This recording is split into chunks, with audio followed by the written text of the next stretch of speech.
ወንድሜ በእናትህ አስር ጠይቄ ካለሁኝ ጸጉር መቆረጥ ምንድነው? ያው ምናልባት ሙስሊም ካልሆነ ወንድማችን እንጂ በእናትህ ተብሎ አይጠየቅም። በእናትህ ተብሎም ሰዎችን አይጠየቅም። ሐራም ነው፣ አይፈቀድም። ለማንኛውም ጥያቄው ጸጉር መላጨት ወይም ጸጉር ማሳጠር በህልም ማየት ምንድነው?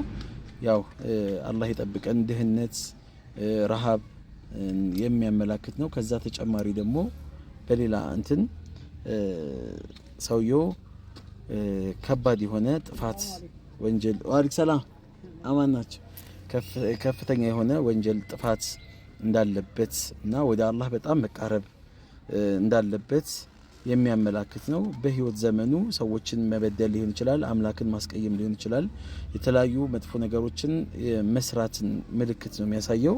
ወደ አላህ መመለስ እንዳለብን ከሱ ጋር መታረቅ እንዳለብን ያመላክታል። አላሁ አለም፣ አላህ ነው የሚያውቀው።